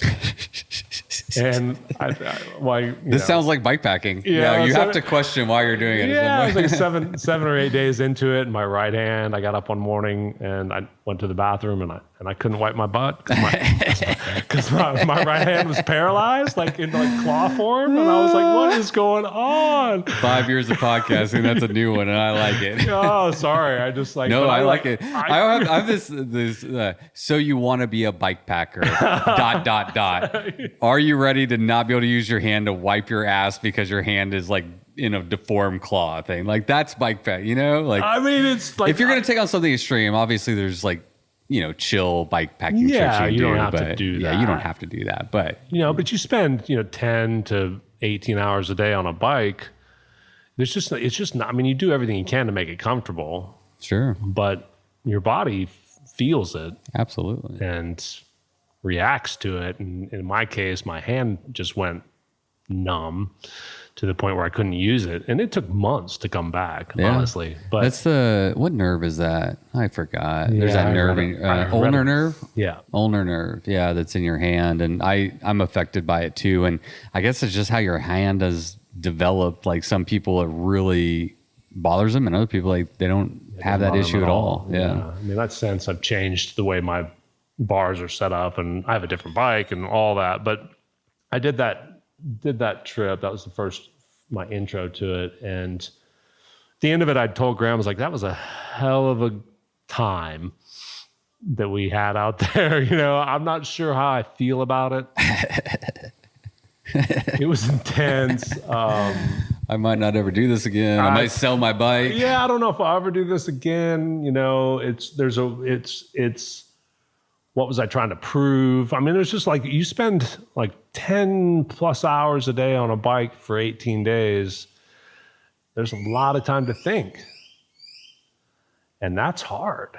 In our lives, like we all stay busy and we're all doing stuff and we don't really get, I don't know, I'm speaking broadly, but for me, I don't get all that much time where I'm interested, I think you can cast a pretty wide net there and catch a lot of people. To start thinking about or be introspective, and spend that much time. You're zoned out some of it because you're just pedaling, but you're definitely doing some thinking, which I think is one of the things now that I really like about bikepacking is that time it's my time. We never get that. And that happens when you're bikepacking. And that was, it took doing it and then stepping away from it for several weeks for me to process it all because it was such a challenge. But after I think 2 or 3 weeks, I called him up and I was like, yeah, so I'll do the next one. I'm getting a different bike, and I'm going to work on my gear. I think that first trip I was, 69 pounds, 70 pounds. Oh God. All in bike, and gear. I would imagine you might have to pack a little heavier during COVID times because you didn't know who was going to be open or, what the situation was going to be with resupply along the way. Yeah. And I was carrying a ton of food out of the gate, but which I don't do anymore. But I think also, it was new. I didn't know what I was doing. I didn't have some of the gear, lightweight gear, things like that. And it's Montana in September can be 90 degrees and it can be 20 degrees. Oh God. So you're carrying all that. And I bet it could rain too. Oh, and it's going to rain and snow. Like you're going to get all of that. Yeah. And there's going to be bears. And hopefully there's not fire too. Yeah. And there's going to be fires more than likely. Like there's a lot going on. Right. It's beautiful. It can be challenging. And I would recommend it to anybody because it's an amazing experience. But, you have to carry you kind of need to be prepared for it. Because it's bike packing, right? You're on your own. It was a race, and there's rules to it. So you need to have what you need to have in order to deal with whatever kind of unforeseen stuff may happen. So I was carrying, I don't know, Graham said it to me, and I've heard it since then, but you got to pack your fears. Yeah. And that's what I was about to say. Yeah. I mean, when you're going into something in 1,800 miles for the first time, you're going to pack a lot of stuff because there's a lot of unknowns that are going to happen. Yeah. You don't even know what you don't know. Yeah, exactly. You don't know what you don't know. Yeah. And so you're trying to cover, trying to make sure you got enough of whatever, to come up to deal with that unforeseen thing that might happen. But yeah, it's good stuff. I said to people after that race, I was like, there was me before the race, and then there's me after the race, and that's forever going to be a moment like that I'm going to remember. Like, it changed me. Like, going to the school changed me, like different, I'm sure we all have experiences like that, but there's these like points in time where we can look back and say, hey, that was a catalyst for something. Good or bad. And the Montana Bike Odyssey was a good catalyst for me. It was my introduction to bike packing, and it's made it. I'm in it.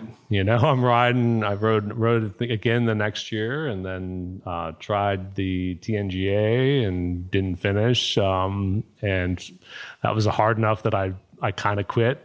At least on the mentally, I was like, that's enough of that. Like, that's not fun, which was part of the issue with the Montana Bike Odyssey. Yeah. To begin with. I was doing that. I was like, Graham, I was riding with him for a fair amount of it. I was like, I know what fun is. I absolutely know what fun is. I can sit on my surfboard in 80-degree water and catch a beautiful wave, and there's scarlet macaws flying over, and that is fun.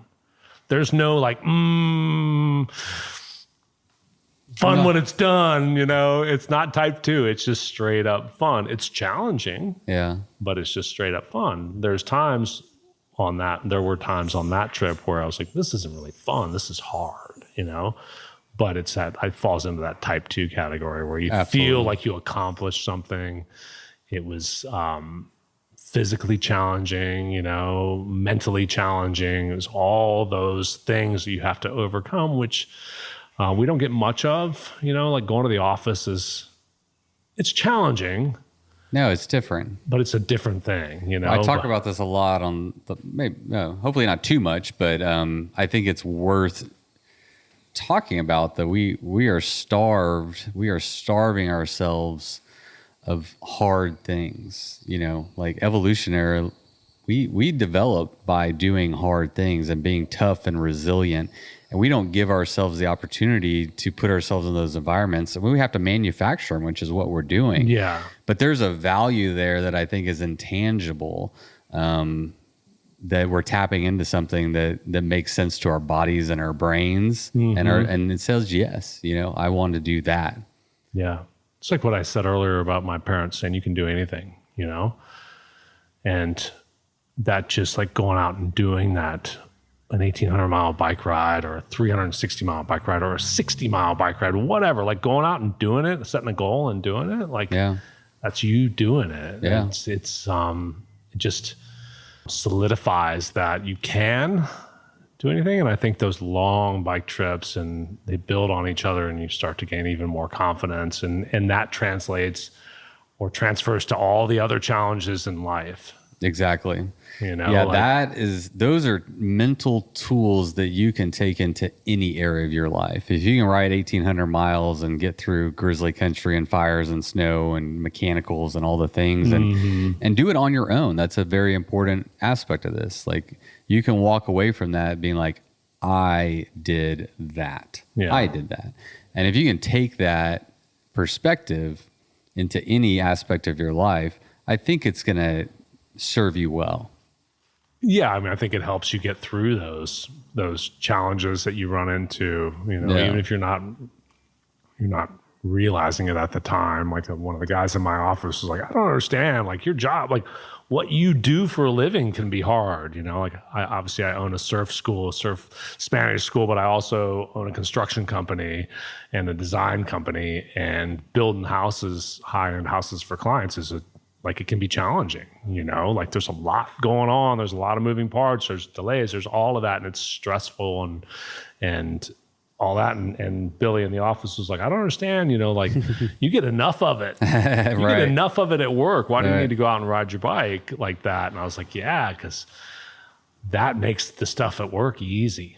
That's a good point. Yeah, that's a good point. You know, it is funny relative, though. It's hard to like help get other people that don't get it. Like, why would you want to take a vacation and go do that for 3 weeks? Like, it doesn't sound fun. You know, it sounds miserable. Yeah. Yeah. And I mean, it was miserable for you, and you almost quit. And then like 2 weeks later, you're like, wait a second, I did get something out of that. Yeah. And I think, that's it. Like it's hard to sell it to people, you know, I had to create a whole podcast to do it, you know, like it's not easy. I've been doing this 5 years. Yeah. It's hard to convince people that it's fun and it's a good time. But. Well, let's help convince people. So you said that the end of that event was a pivotal moment in your life and something that will alter the course into the trajectory of your life.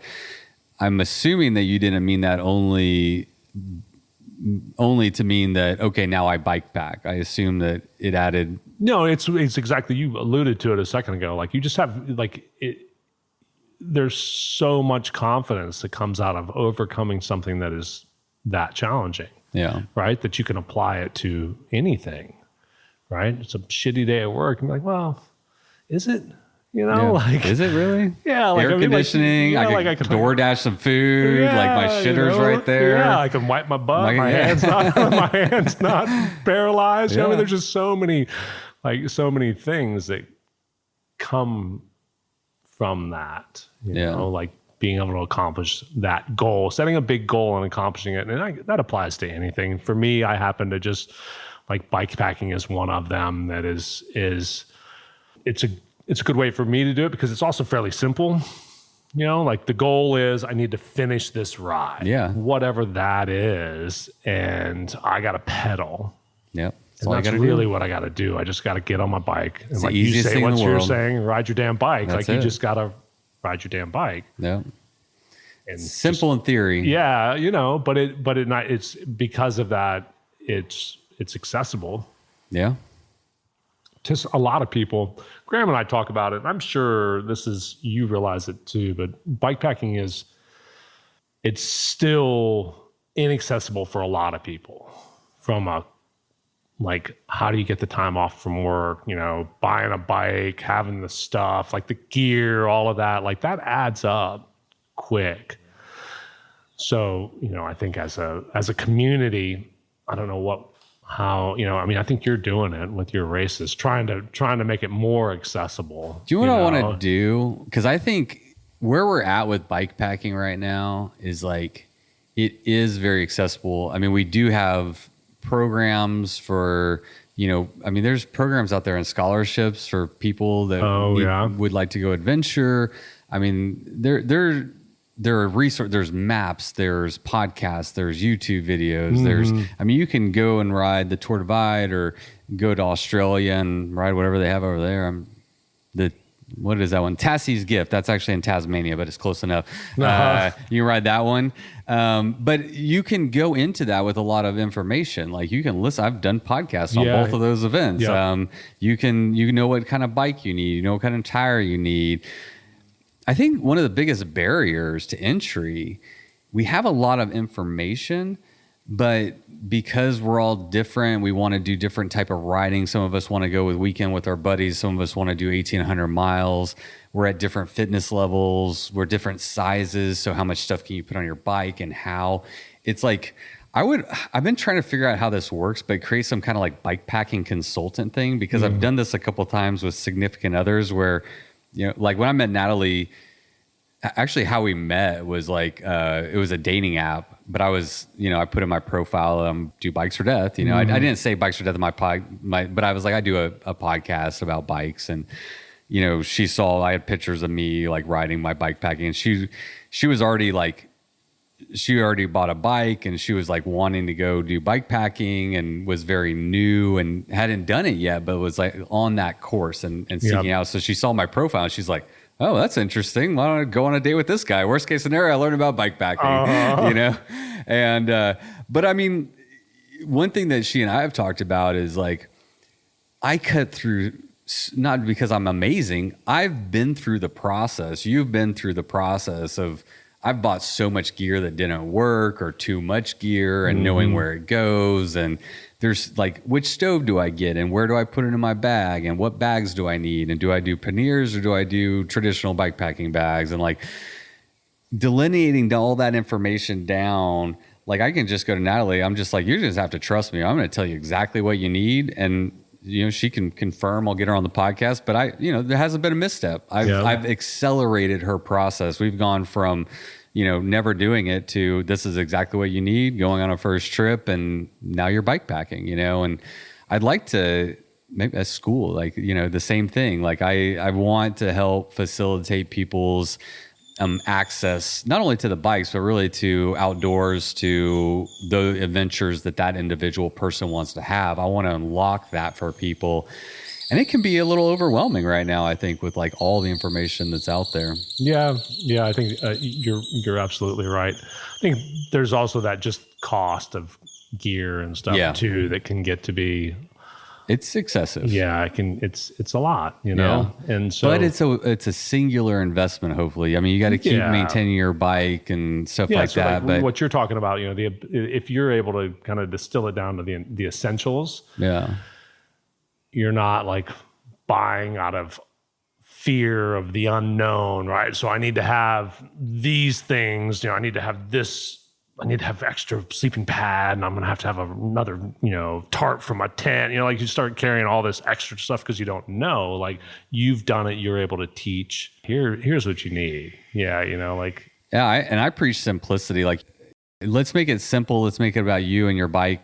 Not really about your bike, actually. Let's make it about you and your experience, and how can we make all the shit you're carrying not distract from what you're trying to accomplish. And I've gone through my own process where I'm just, every time I come home from a trip, I'm like, I didn't use that, I brought this stupid chess board. I'm like, I'm never going to play that. Like, it's like, I don't want to go, and you just learn over time. It's like, I'm not going to get to where I'm going and want to play chess. I'm going to want to go on a hike or like, take a picture of something pretty or, and so, but I love it. I said in Bikepacking Basics, this clinic that I did recently, bikepacking is minimalism at its finest, and lean into that, like lean into how little, don't be unsafe about it, but embrace the fact that with food and water and shelter, you can go and do anything, just have those things, some tools to fix your bike if it breaks, and extra tube. Well, yeah, we've talked about tubes. Yeah, definitely tire repair stuff of all sorts. Sure. Well, I got off track here. Let's get back to Montana Bike Odyssey. So I read off the website. I looked them up since we've been talking about it. It's September 5th this year. 1,746 miles. 1,065 of those miles are gravel, and the rest of them are mostly like remote paved country roads, like out in the middle of nowhere. Not highways, not interstates. No, I mean very, very little, 2-lane highway, if any. So that's like the details, I guess. 100,000 feet of climbing. Yeah, so there's some climbing. There's a John Steinbeck quote about Montana from his book Travels with Charlie in Search of America. I just read that book very recently. Mm-hmm. He has a quote in there: "I am in love with Montana. For other states, I have admiration, respect, even some affection. But with Montana, it's love." And I love that quote. I love John Steinbeck. I'm a huge Steinbeck fan. I love his brevity, and how he just can't capture something so simply with words. Do you want to try to one-up John Steinbeck? How would you describe? Yeah, That's an unfair question, that's but absolutely unfair. But other than like the stats, like I don't know, what was your impression of you've done? How many times have you done it now? I've done it twice. Twice, and this will be your third year. Yeah, and then last year, just like I said, I had COVID. Last year, I did I took a camper van out and just did random trail magic. Oh, cool. Like I made a bunch of cookies and Rice Krispie treats and drove 1,000 miles over the first 5 days of the race, just like jumping out in front so that I could connect with the riders as they came through and sit and talk with them for a little bit, because everybody likes, one thing when you're on an ultra endurance race like that, that's going to go on for days, like you spend so much time in your head, like it's nice to talk to somebody. Yeah. And these guys are all out riding by themselves. Like it's good to get in your head, but like too much of it. Like you get a little stir crazy. So last year I just drove and would set up on the side of the road and just, that's a cool thing to do. Yeah, it was kind of fun because I still want to be involved with it and I just didn't have the health to do it. But I don't, Montana is somewhere that I think I might have even read Travels with Charlie while I was in Montana the first time. I was in love and went to see the girl. She moved there and I went out to see her. And, so everything is that kind of colored. Rose-colored. By that time, and I was young, 20, early 20s. And we went up to Glacier and I was just blown away. Like, it's impossible to really describe how majestic the state is, how few people there are. I remember just, like driving through the state and seeing all these signs on the side of the road that were like, watch for moose and, be bear aware and watch for avalanches. And it was just so like, I don't know, exciting and different to be in a place where it's truly still wild. Yes. A true wild experience. Yeah. Like, we went camping up in Glacier National Park and, hiking. It's bear country. So you have to take a class kind of on how to deal with a bear encounter. And these are grizzlies. So they're big, 600-700 pounds. Like they're big and apex predators. And I couldn't sleep the first night. I couldn't sleep like a wink, like any branches cracking, anything like that. Like I was like, there's a bear coming, like it just, it just freaked me out. And Montana is, but that doesn't describe the state, but it just like, it still has this kind of wild, adventurous spirit to it. The people are like, they'll bend over backwards to help you. You just have to be able to rely. You have to there. It's so sparsely populated that if you come upon somebody in need, you've got to stop and help them.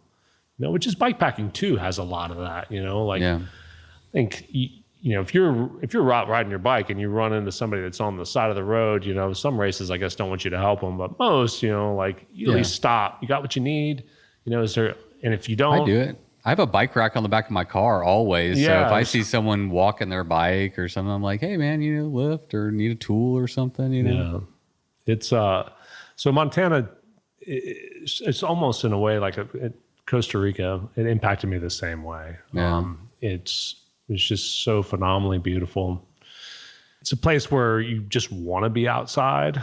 You definitely want to like winter because it comes early and stays late. But yeah, I'll just visit. Yeah, it's I moved out there. I Bozeman's 20 minutes from the ski hill, Bridger Bowl, which go up there and get a season pass and spend the winter on the hill, snowboarding and you got to do. Yeah, and it's a blast. To be outside, and that's it. And that's what.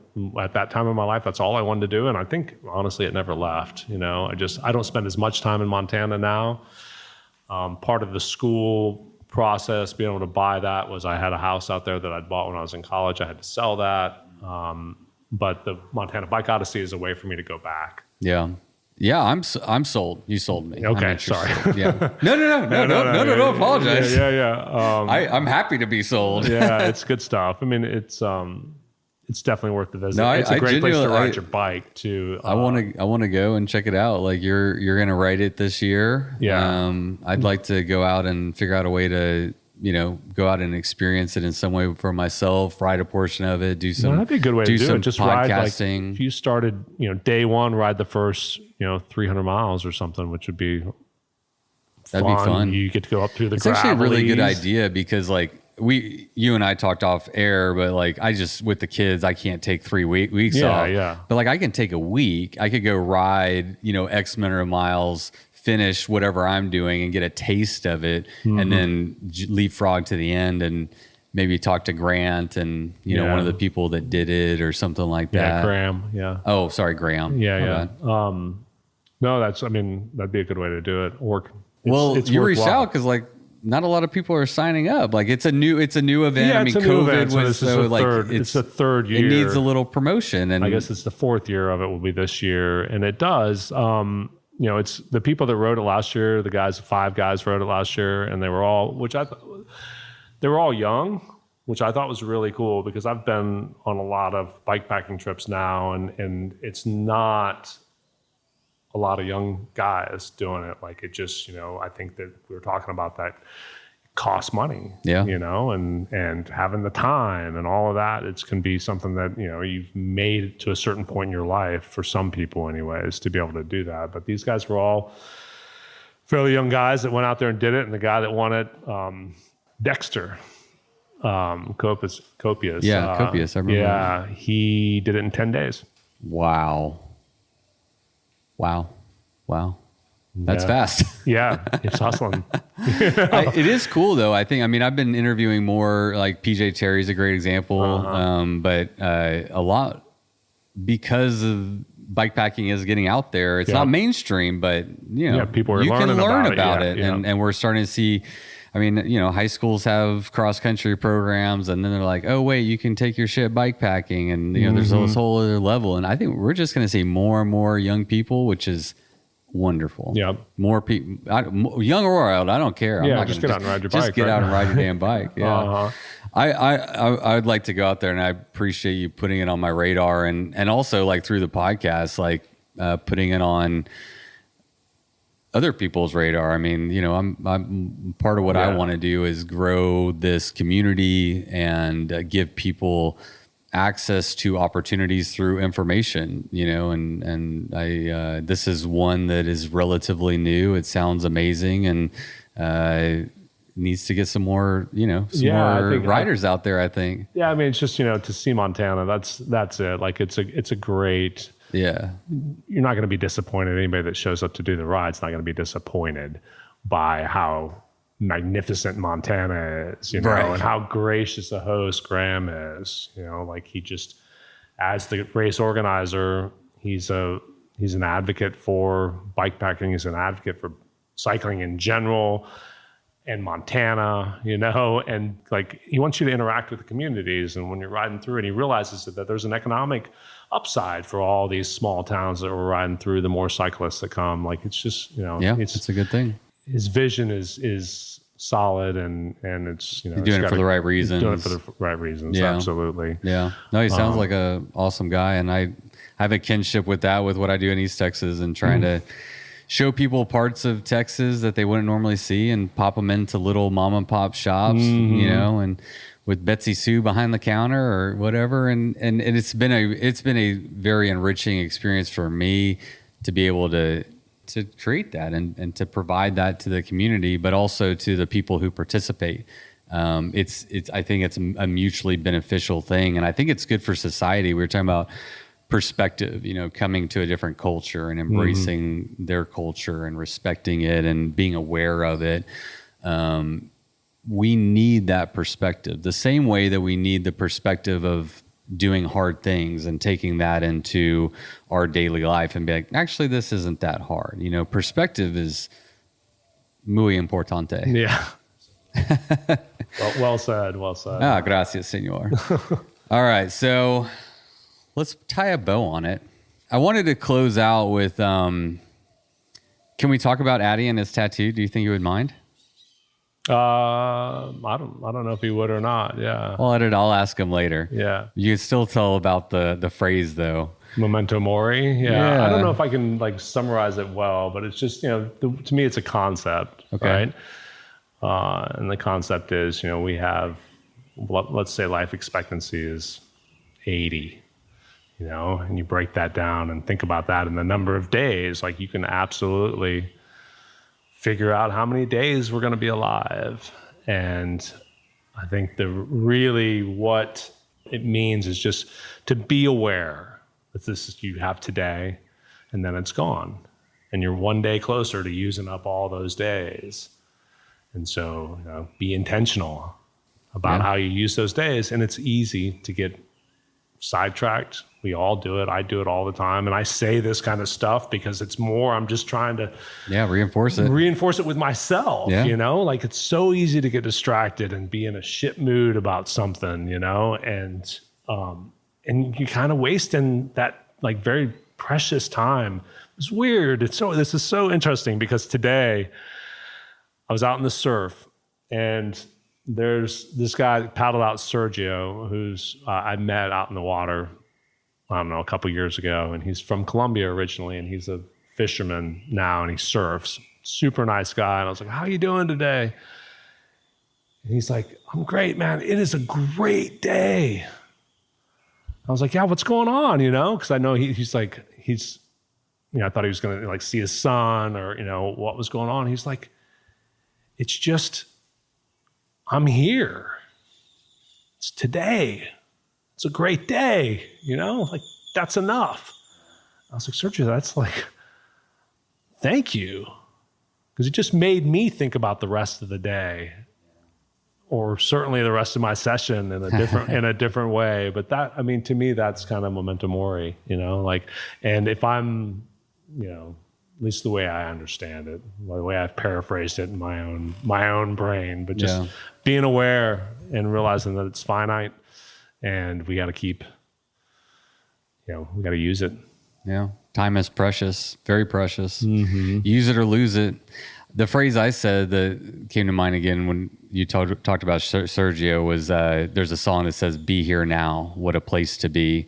And that's kind of the mantra that and just like you, and in bikepacking, it's important when you're 1,700 miles from the finish line, you're 100 miles in, and you're thinking about the finish line, you're fucking yourself in the brain. Absolutely, you need to be here now. Like you need to appreciate the moments now, and it's hard to do, but it's worth repeating again and again and again. Time is valuable. Spend it wisely and be in the moment. Yeah. There's another phrase that's used quite often down here that doesn't necessarily tie into the memento mori, but it's poco a poco, which I learned from this older Don Ricardo, and essentially it's little by little, and that's a great way to think about so many things that are big. Yeah. Right. Whether it's an 1,800 mile bikepacking trip, it's trying to save money to buy a house, or lose weight or whatever, get through college. Anything, right? Yep. It's like, it's just that it's little by little, but you have to keep going and you have to keep looking at it. Keep it in mind anyways. You don't have to be out in front of yourself, but keep it in mind what you're trying to accomplish. And if you can just keep picking away at it, it's a really like, I don't know, profound 3 words. I couldn't agree more. And it's something that another thing that I try to instill in myself is little by little. And it's another perspective that I really value through talking to people is you're not going to meet people that live a cool lifestyle. Cool might be the wrong word, cool or interesting or fun, whatever that is, whatever the lifestyle is that they created. Like nobody does it overnight. Everybody who has accomplished something great, whether it's winning the Tour Divide or completing the Tour Divide or Montana Bike Odyssey, like they didn't just wake up and hop on their bike and go for a ride. That shows that, everything is a process, you have to figure out what you want to do. You have to spend your time wisely, and you have to just work at it little by little, and eventually you'll get where you're going. You know? Don't forget what you're trying to get, where you're trying to go too, which is easy because you get distracted. Yeah. It can be distracting. You can get distracted. I've been distracted. I just, I think for me, people ask me how I ended up here, and I was like, I don't know. I remember being on the beach at 22 and saying, somehow I'm going to figure out a way to have a place in Costa Rica. And I believed it. Yeah. When I said it, I had no idea how I was going to do it, but I believed it, and then didn't forget about it, and kind of kept going. Yeah. I like that perspective. Yeah. It's been fun.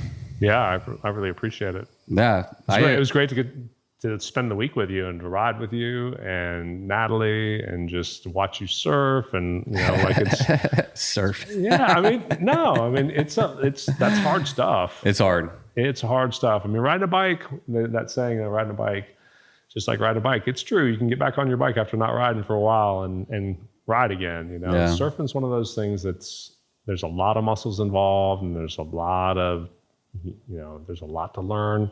It's super dynamic. The water's always moving. There's just a lot going on. So it's intense. It's a lifelong pursuit. Yeah, for sure. And you are at the I'm on my way. You're at the beginning of it, which is really exciting. Because it can take you to places all over the world, just like bikepacking. Like if it becomes a passion, which we'll see. It can drive you to do all sorts of weird things, Yeah, I'm thinking the Baja Divide, doing ride the bike and then stop at different surf points and surf along the way or something. That'd be really cool. Yeah, it's hard, but I like hard things. Mm-hmm. I like, we talked about this before, but the ocean's the one place the bike can't go, Yep. So I have an excuse. There's an asterisk there. It's like, hey man, my bike can't go. I can go surfing. You know? It's been, I cannot thank you enough. This has been one of those life altering experiences. I truly believe that, I think that this experience will help inform and shape my life going forward. And it's been a jumping off point from surfing to cultural experience to, starting my journey with learning Spanish. And I can't thank you enough, man. It's been a real joy and a pleasure. And I've enjoyed meeting you as well. Well, that's really cool, man. I appreciate it. And I'm glad you had a good time. Yeah. How could I not? I can't. Yeah, it's good. All right, homie. Should we drink some cervezas? Absolutely. Cheers. Or tequila. Tequila. Salud. Salud. All right, everybody. Thank you so much for tuning into today's episode. I'm back from Jaco, Costa Rica, and next week I'm heading back to Oaxaca in southern Mexico, and just going for a fun, actually, it was like a really impromptu trip. For those of you who are imploring me to get an interview with Cass Gilbert, he is well on my radar. I have tried to snag an interview with him both times I've been to Jaco, but unfortunately we just haven't been able to make it work. This time he's actually, I believe he's in Vermont right now. He's not even in Jaco. So don't worry. He is on my radar. I get a lot of people who are messaging me about that. And I too would love to sit down with the great Cass Gilbert, and hopefully one day those stars will align. But until then, we'll keep bringing you podcasts every week with other amazing guest bikepackers, bike adventurers, and just cool bike people. All right. Well, if you'd like to support these episodes, Bikes for Death is doing a ton of traveling. I just got back from Arkansas. I'm headed to Oaxaca next week. I got West Virginia on the books. I've got Asheville, North Carolina on the books, and I'm sure there's other places that I'm forgetting as well. Anything you can do to help support this podcast is greatly appreciated, and you can find out more over at patreon.com/Bikes for Death. And as I close out today's episode, I want to leave you with something that we discussed in today's episode, which is that phrase, memento mori, which means, or loosely translates to, remember that one day you will die. And that is not to depress you, but it is to serve as a reminder that one day you will die and to make the most of today. Memento mori, my friends, and pura vida. Until next week, you know what to do. Go ride your damn bike. It was the middle of the night. You grabbed your knife and you held it tight. The sounds of beasts kept you awake. The sounds they made kept you afraid. In the morning, you packed your bike. Memories forgotten from the previous night. You rode faster than ever before.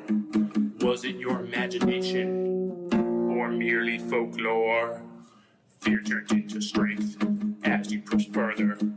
Every pedal stroke, stronger and firmer. Your bike feels weightless, your legs aren't tired. You think to yourself, just a few more miles. Bikes, oh death. Bikes,